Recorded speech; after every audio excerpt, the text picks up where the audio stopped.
Cheers, I do, buckaroos, and how the heck are you?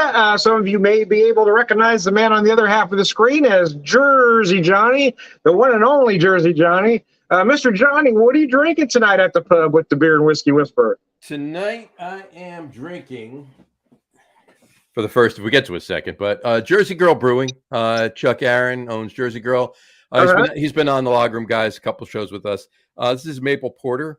Oh, nice! Wow, it's a dark maple syrup infused porter, and it's pretty tasty. So I figured I'd have one of these, and maybe pour I don't know, a little bit of bourbon to have with it. Well, since you said that, I've got another one. I've got one I'm going to have with you beer wise. Where I've got Rip Van Winkle. This is from Weston Brewing out of Kansas City. My wife and I visited the area a couple of 3 weeks ago now. This is a bourbon barrel aged Doppelbock that runs at 8.8%. Let me show you that beer, that can. Very nice. And let me pour it for you. And I've got a bourbon handy as well to pour just a little bit with you. Are you? Is it a Rip Van Winkle as well, bourbon wise? It is not. However, Rip Van Winkle doesn't have a bourbon, but it is from the same area. It is from Weston, Missouri. Both products are from Weston, Missouri. Now, Weston is about, I don't know, about 40 miles maybe north of Kansas City. Okay. It's a relatively small town. It's probably, a tourist trap kind of town, but it's a lot of fun. There you go. Yeah, have an Irish theme they got going on.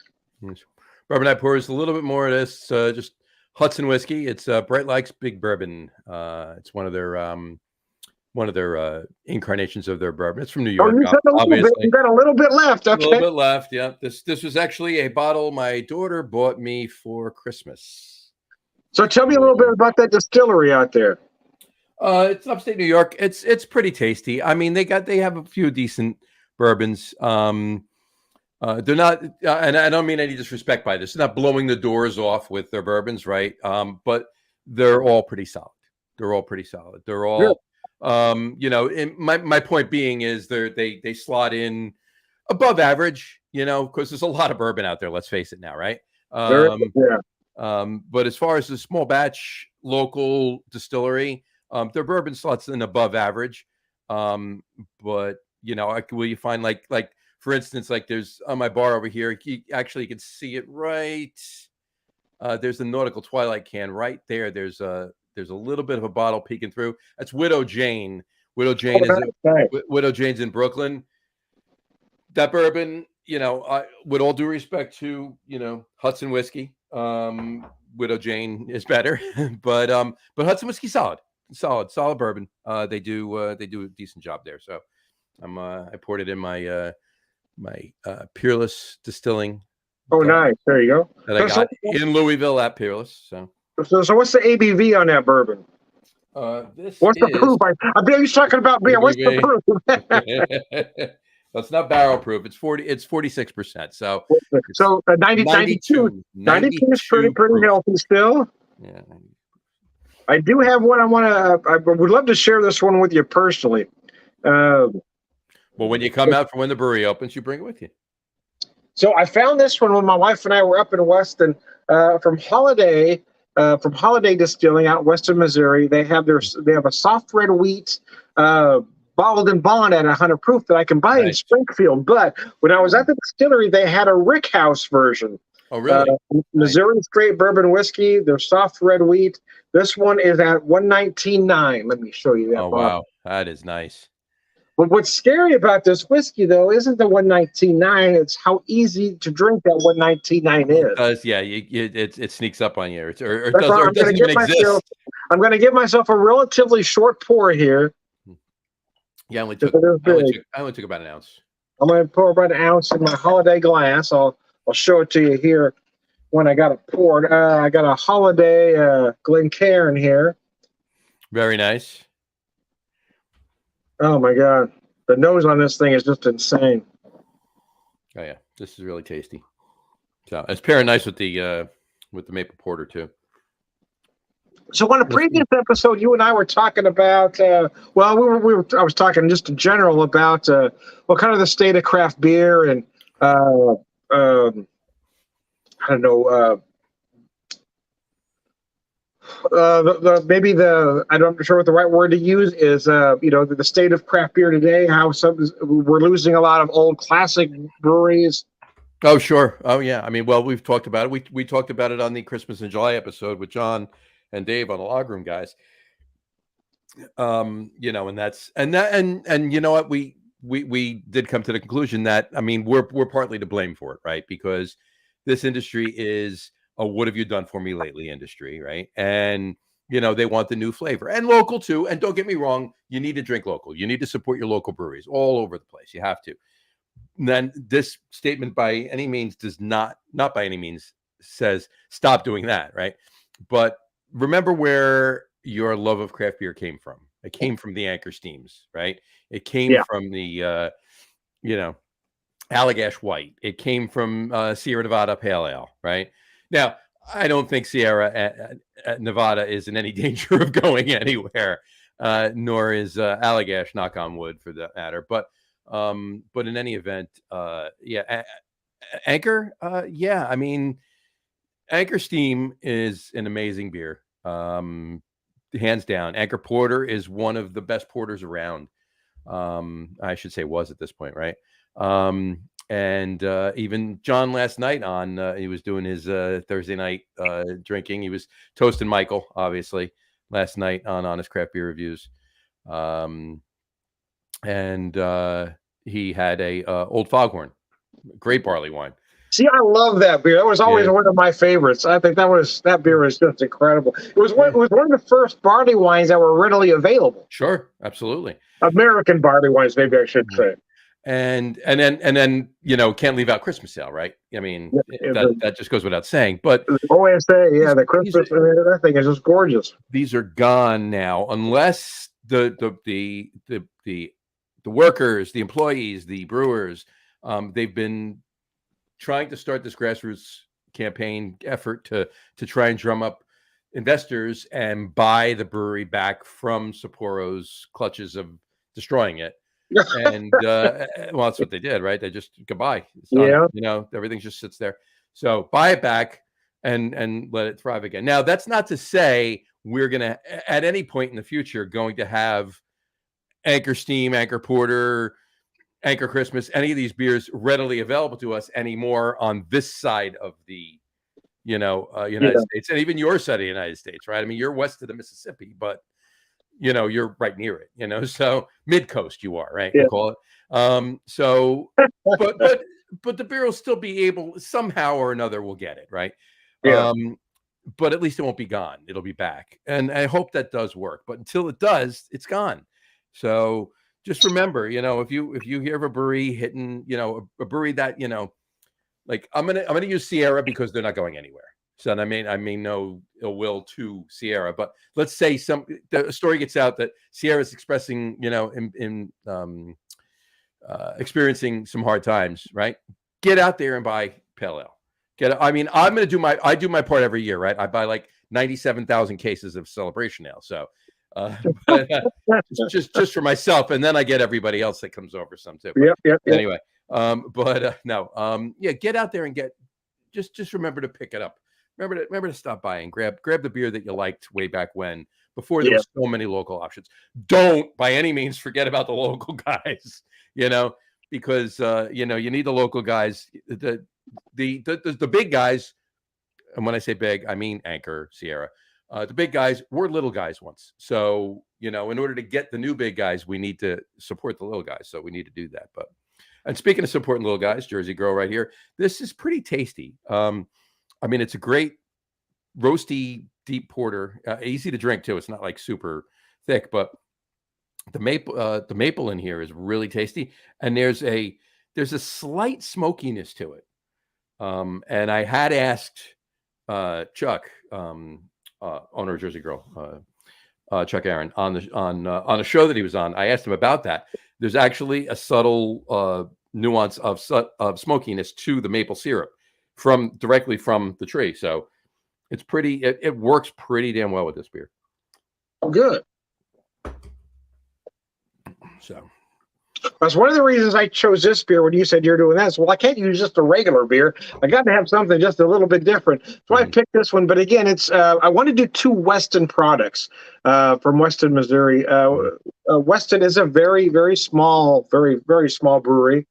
I tell you the price of this beer, and so this came in a 4-pack, of an 8%, 8.8% barrel aged Doppelbock. What do you think a 4-pack of a barrel aged Doppelbock should cost?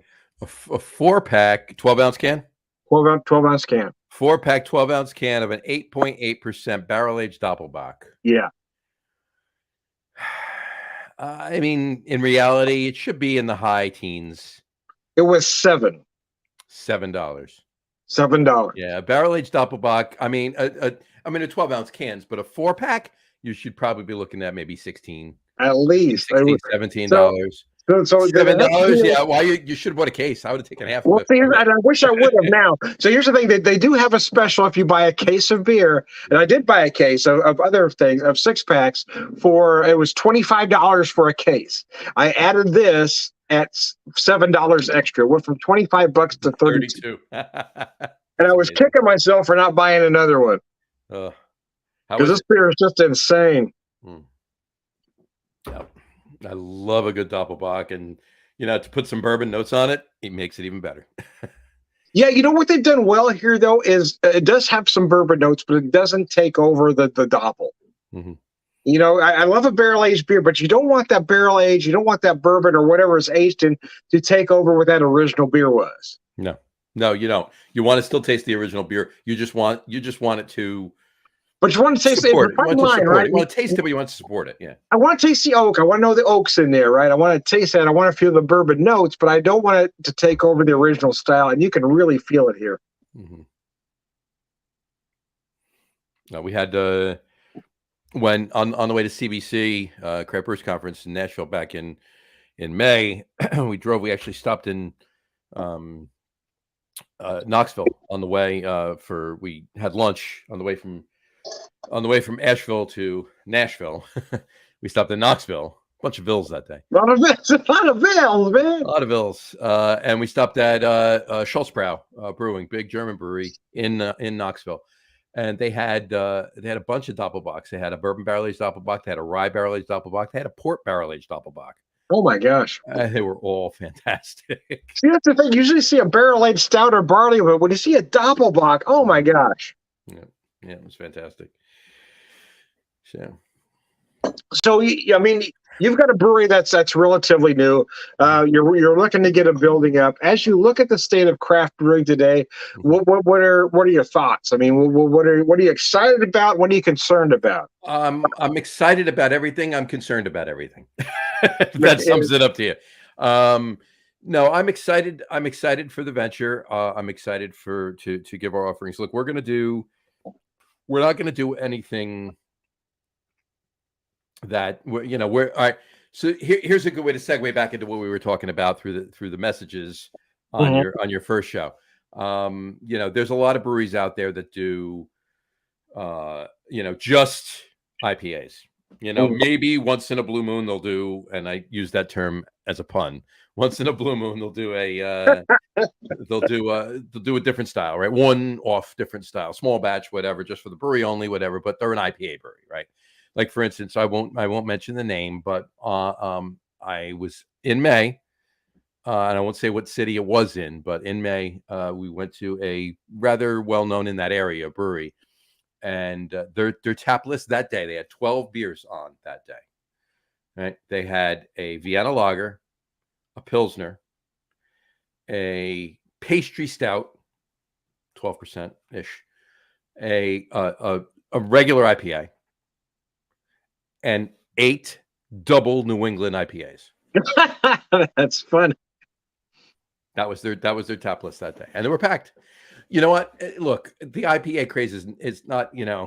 There's some people out there say IPA is a fad, right? No, IPA is not a fad. It's been around for 200 years almost now.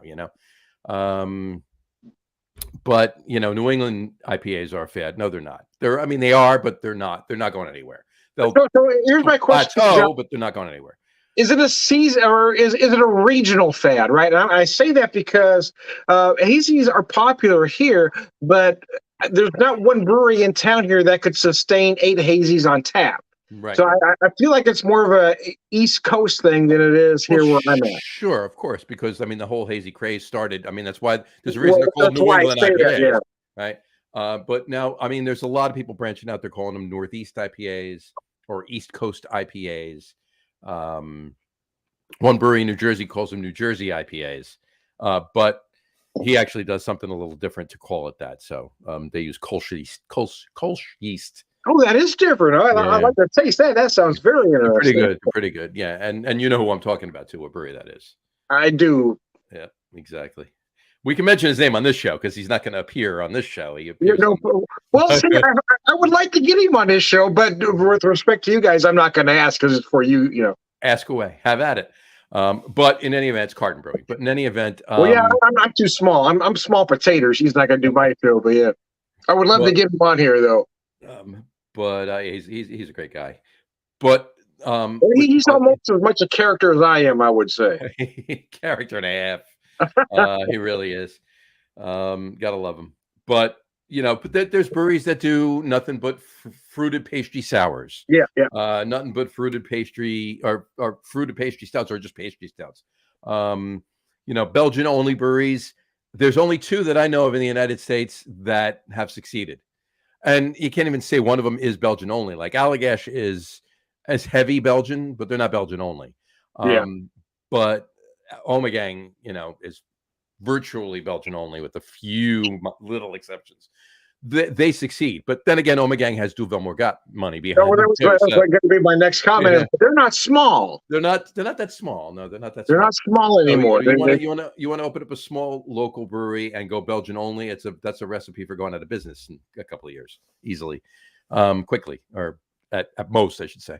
But in any event, what we're doing is like we want to offer a lot of styles. We want to do styles right. We want to do you know, solid IPAs, solid German style, solid English style, solid Belgian style, solid, you know, we will do a sour or 2.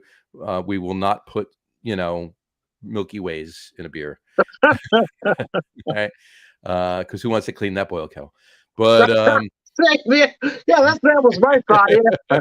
I ain't doing it.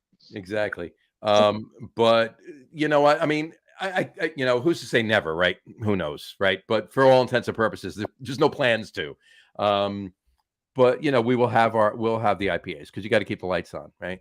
And there'll be New England's, there'll be West Coast, there'll be a lot of styles, and they'll be done solidly. And you know, we want to get beer out. You know, we want to push the tap room, obviously, because that's a great model. But we want to get decent amount of beer in distro too, and not just in Jersey. You know, eventually, you know, we don't want to bite off more than we can choose more than we can chew from the get-go. But eventually, we want to get beer, you know, elsewhere, and a decent amount of it, but nothing crazy, because you know, shelf space is at a maximum. And it's difficult to break into certain markets. It's difficult to get beer on shelves in your own state. It is. You know, and so to try and do it out of state, you got to have some pretty damn good beer and a decent following. So we want to push that. So I'm excited for all of that. I'm excited for the opportunity to do that. I'm excited for the opportunity to you know, do my best and our best to make that all happen. It's not just me. There's a bunch of people involved, right? But whatchamacallit. But you know, I'm also a little, you know, apprehensive about, you know, craft beer's not going anywhere, right? As long as you're doing it right and not overdoing it. Okay. And you stay within, you know, you don't. I've seen breweries grow way too fast to the point where they price themselves out of the market, and then all of a sudden they have to close. I've seen it happen. I'm not just making that up. I've seen it happen. So you know, we've also seen folks grow too fast. They're doing great, then they expand, and then bam, it's over. Right. Say expand or grow, get bigger.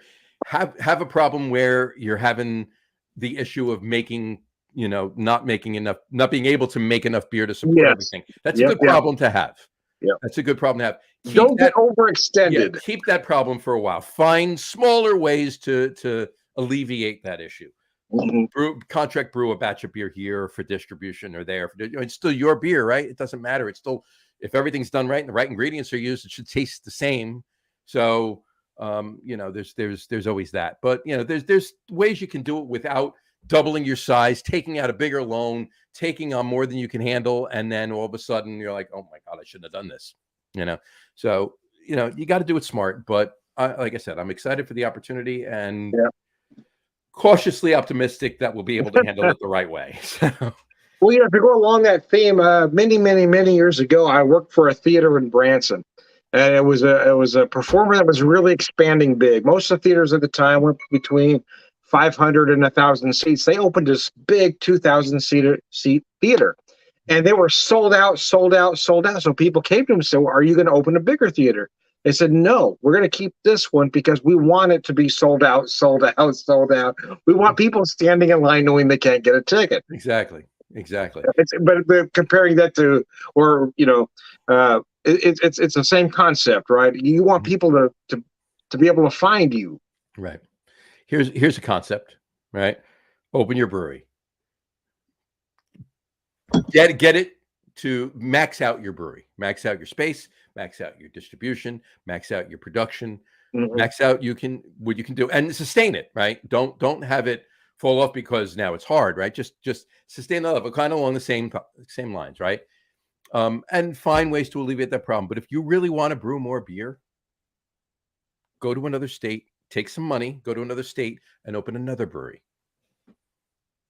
Yeah, you really need to, small. I'm not saying a grand scale, huge expansion or whatever. And you do another, just open another small tasting room somewhere with a small system. All right. And do some experimental stuff and bring some of the other stuff. Call it something different. This way, if for some reason that doesn't work out, you've not sabotaged your business, and you can just close the doors, walk away, sell the equipment. We tried, whatever, but we still have home. Give it a shot. Right. Then you got to have the right people in place too, right? That's the biggest goal, is to put the right people in place in every position, in production, in front of the house, in a tasting room, out in sales.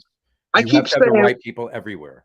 When I was in sales, it wasn't about selling beer. It was about making connections. It was about making friends. If I walked into every place I went to and all I said was, "Here, I have this beer. It's great. Want to buy it?" I wouldn't have made one sale. I walked into every place I went to and said, "Hey, my name is Tom." And then we had a conversation. Here, I'm going to leave you these samples and I'll talk to you next week. You got to make friends. You can't just walk in there selling everything. And I think there's a lot of folks who just do that wrong. Best salespeople cultivate relationships, not cultivate sales numbers. That's exactly right. Yeah. You cultivate relationships, you'll get the sales numbers. Yeah. You have to do. You can't do the sales numbers without. You can't do the sales numbers you want to do without cultivating the relationship. That's exactly right. Yeah, I agree. Now, there's some industries that you can get the sales numbers without cultivating relationships. The automotive industry comes to mind, right? Somebody's always going to sell cars, but this industry. But see, the thing with automotive sales, even if somebody if they're right on me, the second I walk on that lot, I'm not buying. Oh, hell yeah. No, absolutely. I mean, you definitely, there's still got to be a bit of cultivating of a relationship, just not as long and lengthy, right? That's true. You can leave them alone for a little bit. I mean, look, it's got to be obvious. The reason you got somebody running up to you as soon as you walk onto the lot isn't so much because they want to make the sale in 5 minutes. It's because they don't want somebody else to come up to you. That's true. They're all fighting against each other for you. See, that's a problem, right? Hey, look, give me a minute. I'm going to tell you what I'm looking for. Don't hammer me right away. Yeah. So, but there's ways to do it. Look, hi, how you doing? My name is John. Here's my card. Take your time. Look around the whole lot. When you're ready, my desk is inside. Please come see me. See, that is the best way to sell anything, no matter what it is. I mean, I'd have my card say, "I'm Tom." I'd look for, if they're wearing like a rock T-shirt. Hey, I saw them on that tour. Talk about anything else but what you're trying to sell. You gotta have a connection with whoever you're trying to sell to. Absolutely. You have to. Relationships. I look for a sport team, a rock shirt, anything. Look for anything to connect with whoever you're talking to. You know it. You got to find an in. Once you get in, you can find other ins. And that's cultivating a relationship, right? And then they want to know you're there not just to sell them something, even though you are, but they want to believe you're not there just to sell them. You're there to talk to them. I've been on both sides of the bar in the craft beer business. All right. The guys that I wanted to talk to are the ones that cultivated relationships with me. When Yep, that's exactly right. see their car pull in the lot, I know that I'm going to have a pleasant conversation. I'm going to That's get right. Yeah. I'm going to get some information that I may or may not have already known just about the industry and about the beer that they're selling and so on. And I'm going to taste a couple of tasty beers with them. And when I see them pulling the lot, I'm anticipating a pleasant next 20 minutes of my day, right? Yeah, see, sometimes it's the opposite, right? Right. And then I see another car pulling a lot that's just there to say, hey, will you buy this? I'm like, oh, that's the point where I go into the office and tell the bartender, hey, tell him I'm not here. Yeah, Just gonna walk in, I'm not here. If he leaves anything, he leaves something, just tell him I'm not here. He can call me next week. Tell him I'm in a restaurant with irritable bowel syndrome. Right. Exactly. You're not going to want to wait for him. Yeah. It's going to be a while. It's going to be a minute, baby. Oh, mercy. But, so how do you? So right now they're talking about craft beer numbers being down. They're talking about all beer numbers being down, though. So it's not just craft beer. Beer sales are down as a whole. How do you see that affecting the craft beer industry? Beer sales are down as a whole, pretty much because of two things: seltzers, hard seltzers, and canned cocktails. There are more and more so readily available canned cocktails and more so readily available seltzers. Now, that being said, there's the craft beer drinker, the main craft beer drinker, right, isn't going to replace his craft beer with seltzers and canned cocktails. Yes. He's just not going to buy as many craft beers because if he's having a party, now he doesn't have to just supply everybody with the craft beer and have extra left over because there's going to be a bunch of people there that aren't going to drink it. Now he's also going to buy a little less with the money he's going to spend in the store, and he's going to buy, a couple 12 packs of seltzers and maybe a couple 4-packs of some canned cocktails and so forth and so on. So I personally, now I don't know those specific numbers for a fact, but I'm fairly certain that I know for a fact that that's the reason. The logistics of what I just said is an assumption, but they're definitely down, and they were last summer too. Last summer was the worst summer in the history of since they started pulling the data out. The Brewers Association started pulling the data out for beer sales, and it was definitely because of seltzers. People are still drinking. And the other factor that's not as I personally don't think as much as the seltzers and canned cocktails issue, but it's up there, is everything costs so much today. When you're paying $3 for a gallon of spring water, you tend to buy less craft beer. So there's always that too, right? But I'm of the old school where I like. I don't want to use the word volume because that's not what I'm all about. I want to bring, I want to make things affordable for people. I want people to enjoy them. I would rather sell my 4-packs of beer, me personally. I'm not saying the brewery. I'm just saying me personally. I would rather sell a 4-pack of beer for $2 or $3 less say $2 less a 4-pack than, we should sell it for. Maybe $3 less a 4, something along this, $2.50 less a 4-pack. And make less money per 4-pack, because with the beer being phenomenally good, word will get around like, holy crap, this beer is amazing, and we can get it for a lower price. And you'll wind up selling more of it. Now there is a line that you can't cross though, because perception is everything. If you start marking, and I don't mean in-house, in the brewery, you can do whatever you want. That's what I'm referring to, right? Out in market, a perception is everything. If you sell a case of beer and your suggested retail price is a lot, like dramatically lower than everybody else's, they're going to assume lesser quality. They're going to assume it's lesser quality, correct? Yep. And they're not. And if they don't already have knowledge of the beer, whether it's from somebody else or a tasting, they've had it before or whatever. If they just see it on the shelves, I don't care how good the packaging is. If the price point is way too low, below where they're normally used to spending, they're not going to buy it. And that's not 100% of the time. Obviously, there's going to be some people that go in there, oh, I'll try this, it's cheaper.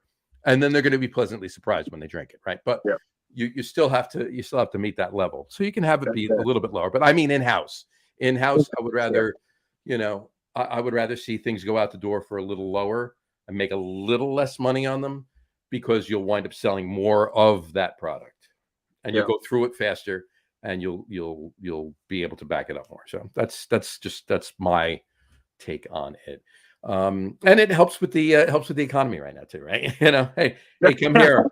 Our beer is great and it's cheaper. Come by us. Come on. So my question for you is, do you feel like it's cyclical, right? I remember back in the mid to late 90s, there was this so-called crash of craft beer. But we saw product. We had a lot of wine coolers. We had Zima. We had ciders. We had Hornsby ciders. All those were popular among a certain crowd. Is it kind of the same thing, with just a different name on it?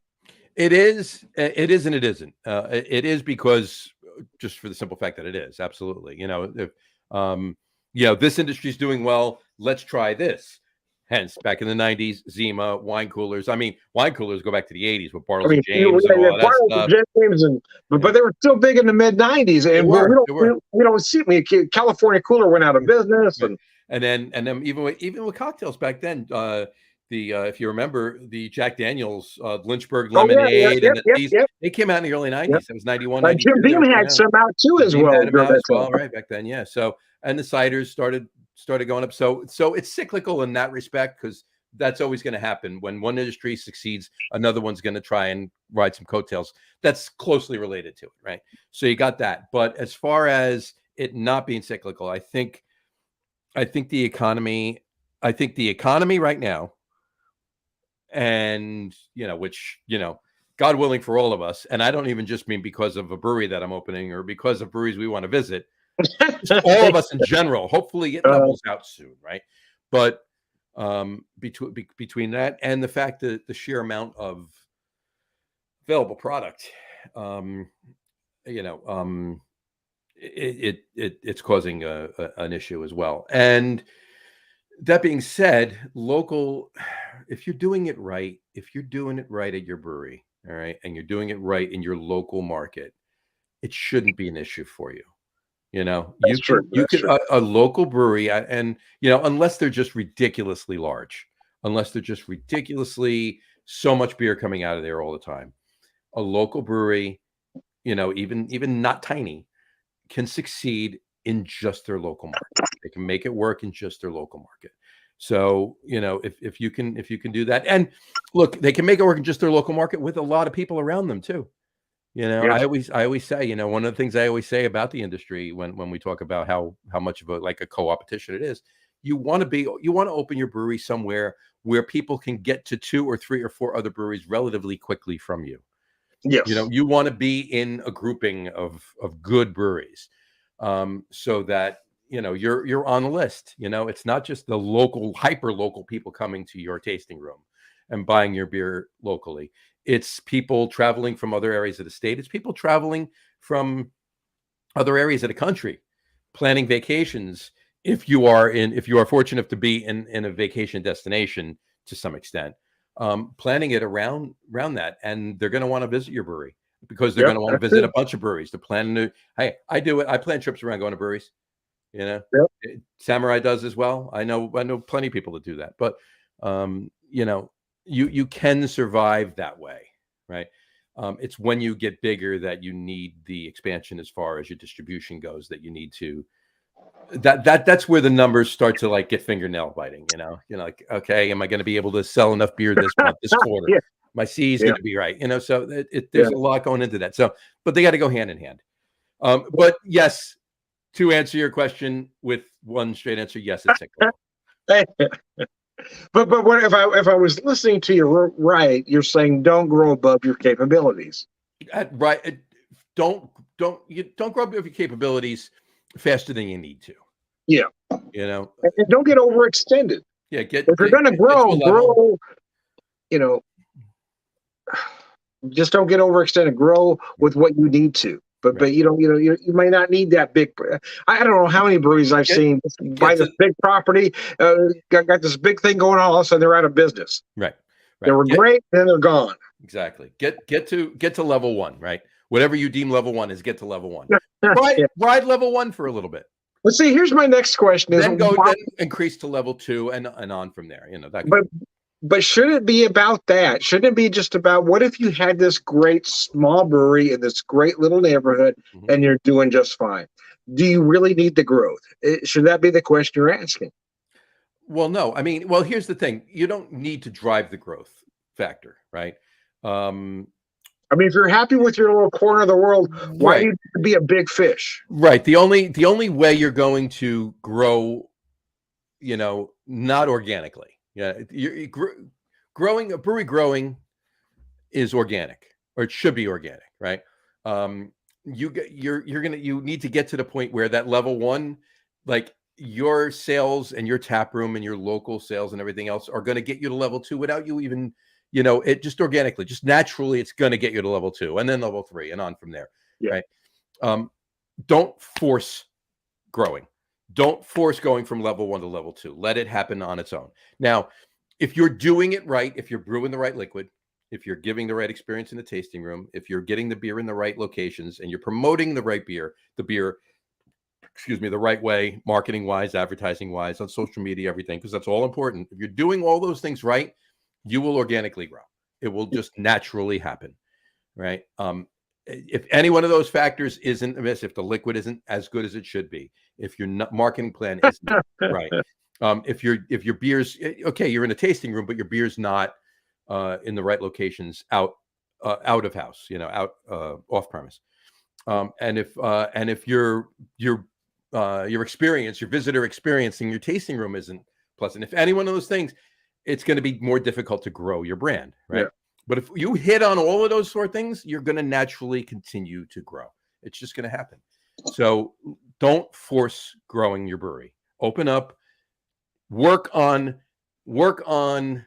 solidifying all of those things to be the best that they can be. Work on your beer.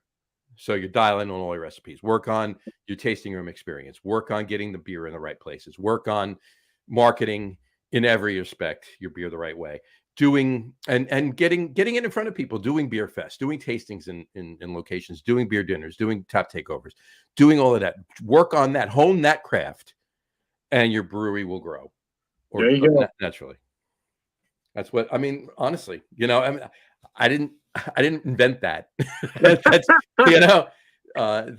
the way you need to do it. If you have a ton of money behind you and just throw it at it, and hey, I'm going to open up with a 40-barrel brew house, and we're going to have a 10,000 square foot tasting room, and we're going to get beer everywhere in the state, and then we're going to expand to 6 states within the first year. And no, you're not. It's not happening. All right. Okay. Take a quarter of that money, open something smaller, and then save the rest of that money and infuse it little by little as you organically grow that brand.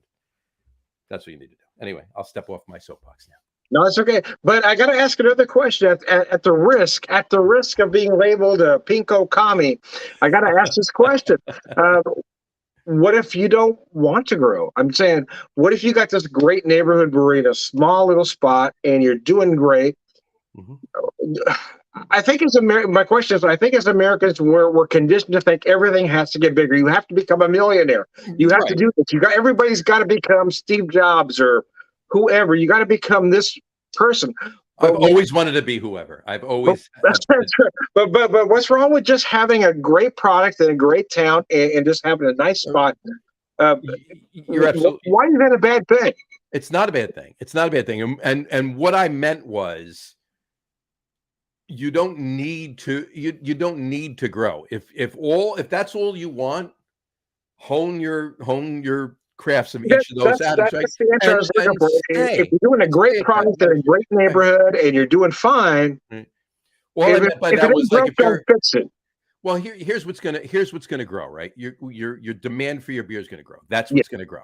Okay, your demand out of the house and your demand in your tasting room for your beer is gonna grow. So you don't have to grow if you don't want to.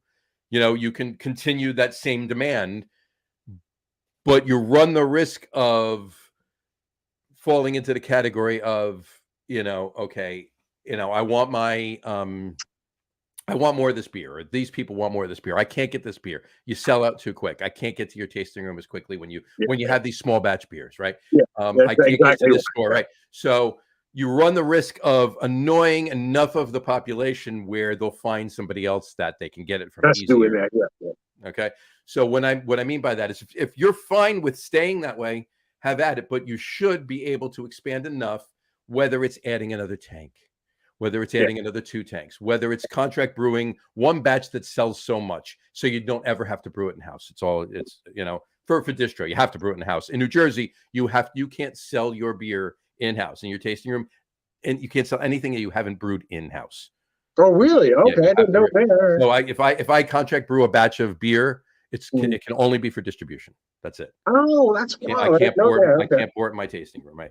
Who the hell makes these laws? That's strange. Yeah, well, that's another show. We got some rather bizarre laws in Missouri here too, but man, it just wow, who's making that? Who thought of that in the first place? There's a lot of very, very weird things about the liquor laws in the state, and it's all about politics. That's all it's about. So things are changing. Knock on wood. Hopefully, things are. It's all about the big guys not wanting the little guys to succeed. Exactly what it is. It's exactly what it is. So, but in any event, but yeah. So, but if you increase just a little bit, when you feel that level, when you feel that you've plateaued with your, people are looking for more beer from you, whether it's outside or in house, add another couple tanks, and then when you get to it, hopefully have the space that you can do that, right?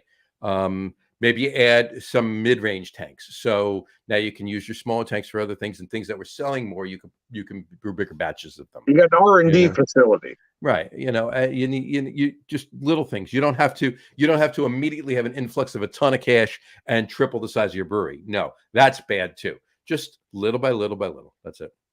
I want to mention a comment real quick. Brett White says, "Evening, guys." Evening, Brett.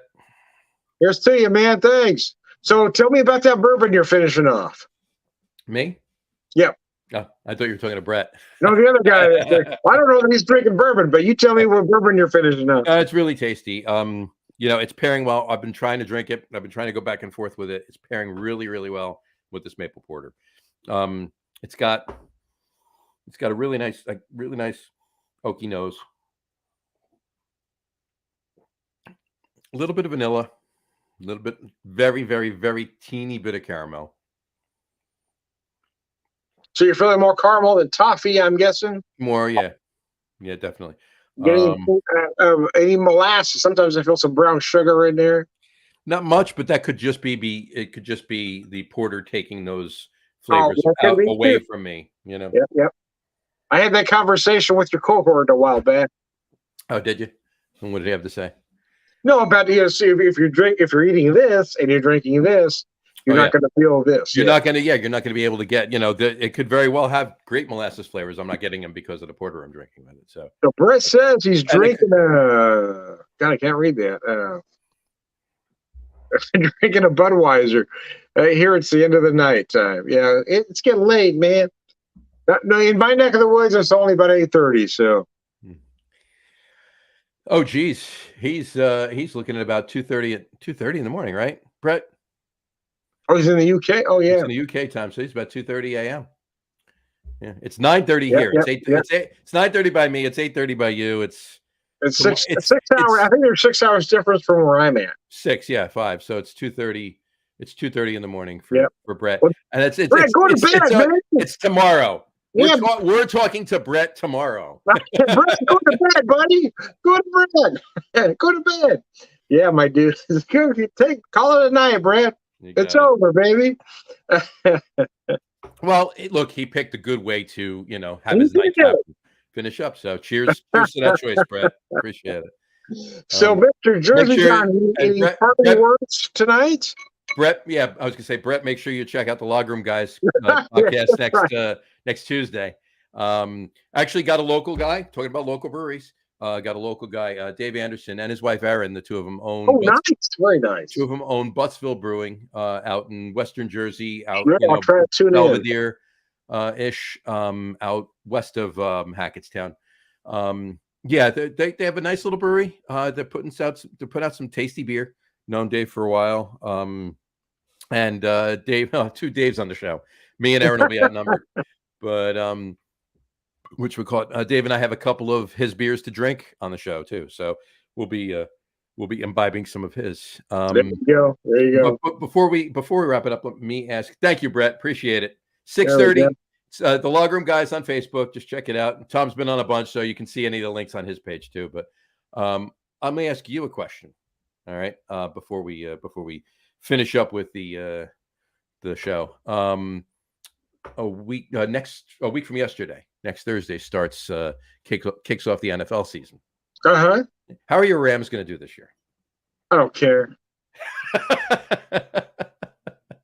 I mean, they won the Super Bowl. They went to hell in a handbasket. I don't care. And here's why I say that is I've been a Rams fan since the day I was born. I go back to the Roland Gabriel days. I go back to the Fearsome Foursome days. And I also go back, sadly, to the 4-12 days. I've seen this Rams team go 4-12 so many times and still be a fan. I've had folks say, jump on me for being a Rams fan. I had one friend stick up for me and say, hey, I've known this guy for 2 decades. He's always been a Rams fan. He's not a bandwagon anything. So I don't care. If they go 4-12, I don't give a rat's ass. If they get to the Super Bowl, hey, that's awesome. I've been a fan since the beginning of time. I just don't care. Things are going to happen the way they're going to happen. Mm-hmm. I don't take it that seriously. I don't watch every game. I don't have that chip in my body. I got over that years ago. So I grew up a diehard Dodger fan, right? So I used to watch every game I could watch, and now I just don't care. I don't turn it on that often. The same way I don't watch.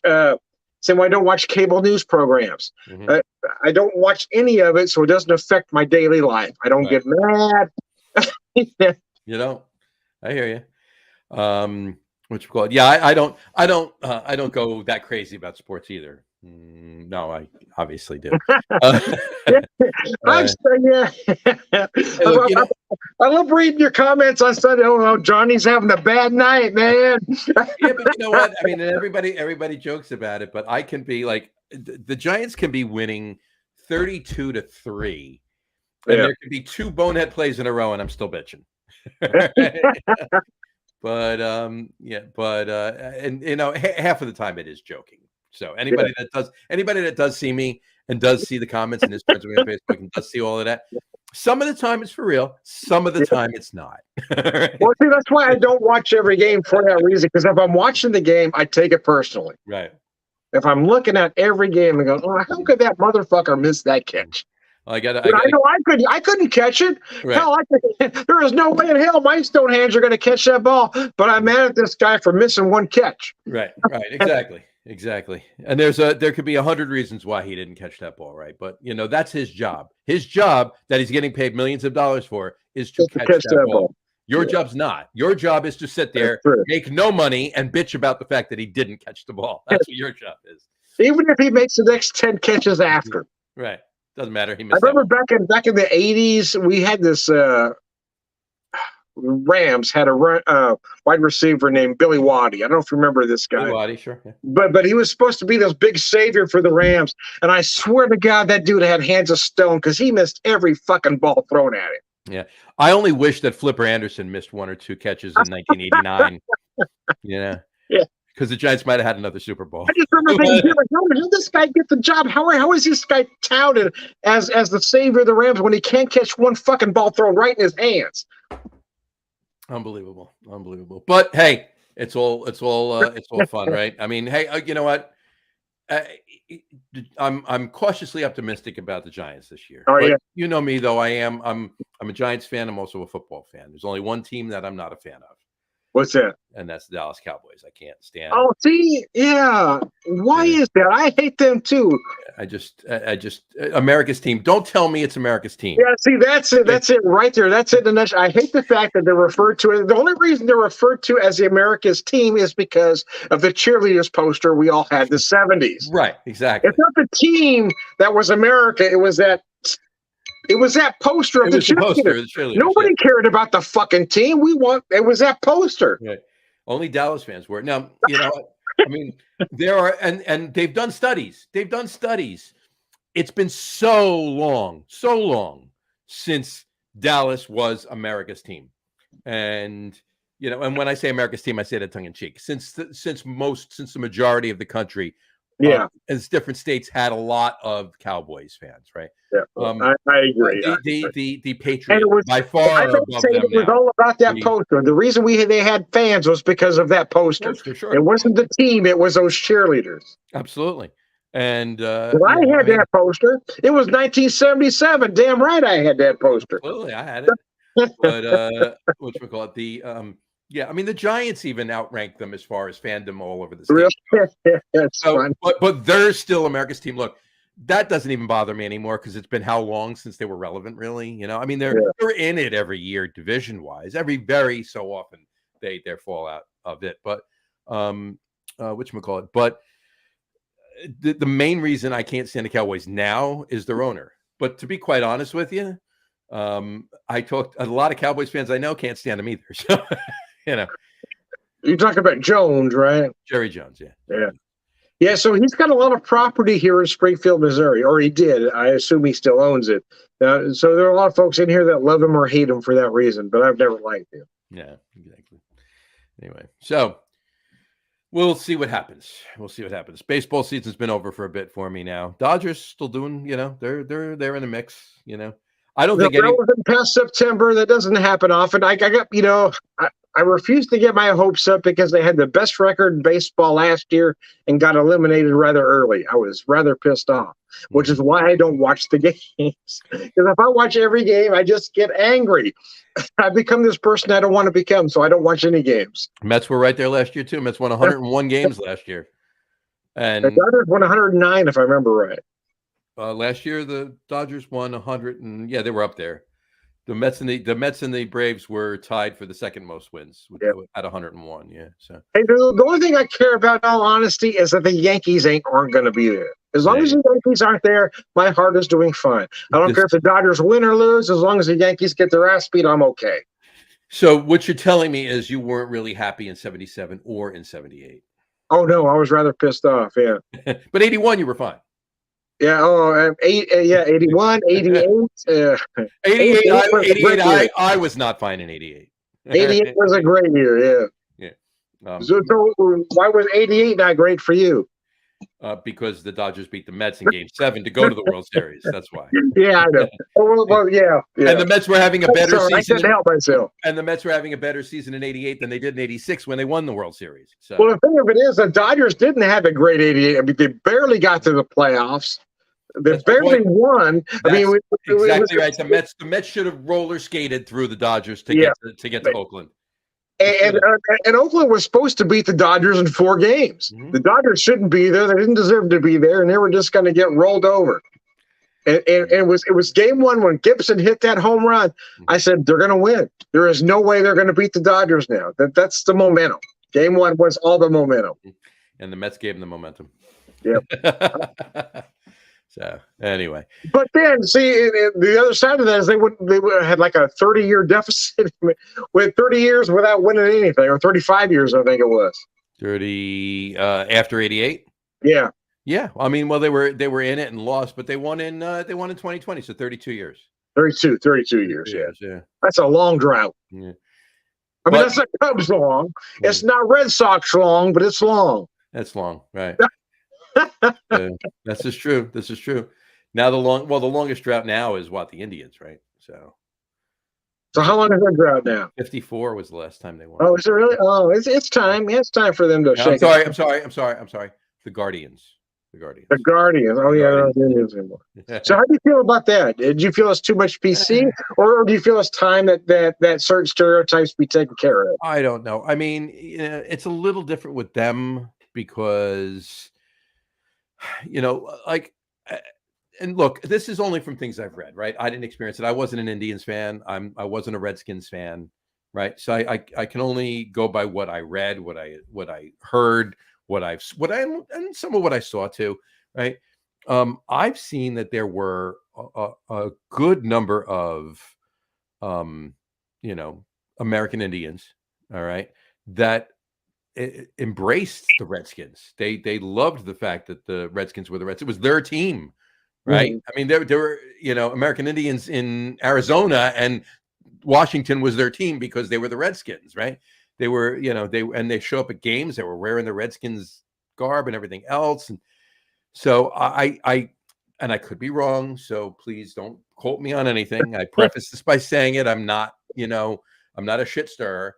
I think the Redskins changing their team name was a little more PC driven by people who it wasn't affecting, but they were taking it upon themselves to feel affected. The only reason I disagree with you is because the Native American friends that I have will tell you Redskins, but even more so than the word Indian. The word Redskin is absolutely. No, I agree with you 100%. I agree with you 100%, 100%. But and I do, and I know that. But what I heard, there were tribes that were, tribes of American Indians that were Redskins fans. Okay, so here's the thing. Why couldn't they say this tribe, right? They didn't have to become whatever. Nobody had to become something else. They didn't have to become the commander or the guardians. Why couldn't they say, okay, we're no longer the Indians. We are now whatever tribe was dominant in that area. Right. Well, yeah, there you go. And why didn't somebody think of that?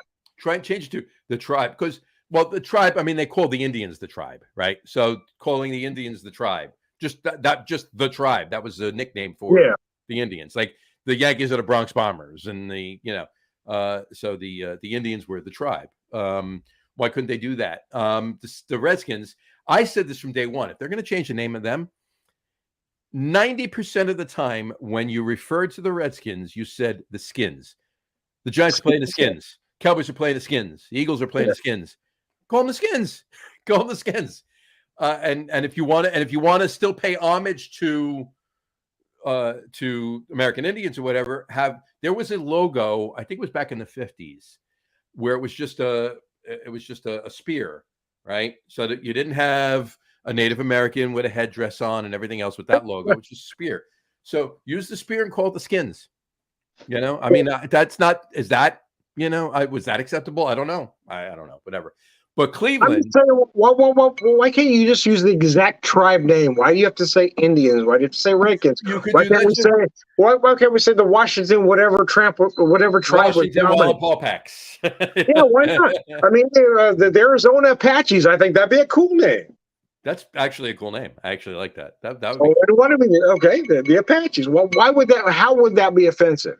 I don't know how it could be offensive. I don't know how it could be. Maybe people from somebody would say people from other tribes felt offended because they don't like Apaches. So the South Dakota Sioux, something, use that dominant tribe in that area. Absolutely. No, I agree with you. The only thing I would say for Cleveland, if they weren't going to go to the tribe or something along those lines, like you're saying, if they're going to change the name of the Indians, right? Which they did, obviously. I would have changed it to the Cleveland Rockers. The Rock and Roll Hall of Fame is. See, that makes sense. See, Cleveland Rockers. See, that would actually make a lot of sense. That would have made a lot of sense. Do you know why they picked the Guardians? No, I have no idea. Okay, because if you take physically think of the word, or imagine in your mind the word Guardians, right? Take the letters GUAR off of Guardians and add on IN.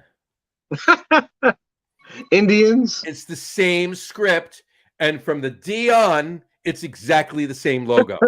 They just took the IN off and they put GUAR on. Yeah. That's it. That's all. That's the reason they're the Guardians, because of that. But I would have changed it in a second. I would change it to the Rockers. Take the Cleveland Rockers. That would have made sense because they got the Rock and Roll Hall of Fame. That makes sense. Yeah. Mm-hmm. But I have nothing to do with the team. I had no votes. So there it goes. But, that's funny. One guy wrote into the sports podcast we do and said they should nickname them the Steamers. That's funny. The Cleveland Steamers. There you go. I get it. But because I haven't won since what? Anyways, I digress. You digress. Before parting shots, I want to say thanks to Jersey Johnny for coming with me on this impromptu kind of show. You know who I am. We're going to skip to the end and say all around good guy. Hey, thanks, man. Thank you very much. I want to say one thing too. Yes. Keep and to your listeners, Yes, because sir. you and I have discussed this. All right. The logistics are being worked out, but they're in the coming weeks there will be an audio podcast available for the pub. Oh, yep, yep. And it'll be on the Log Room Podcast Network. So, Right. but so keep an eye out for that, or an ear out for that, I should say, right? So I want And to thank Jersey Johnny and the Lager Room guys, my friend Beer Samurai, for that. Yeah, you guys are awesome, man. absolutely. No, we love it. It's awesome. It's just get the good beer and bourbon and whiskey word out there, and and make people think, make people think. And even these shows, like we talked about, we digressed into a little bit of sports at the end here, but we've done music, we've done movies. Make them laugh. Exactly. So, but it's all good. And and they all relate as far as I'm concerned. So enjoy, and thank you for having me come on too. Anytime, man. I'll put you on anytime you want. I have come to Beer Whisperer. We're going to skip to the end. All around good guy. Hey, thanks, Johnny. I appreciate it, man. You got it, Tom. Thank you. And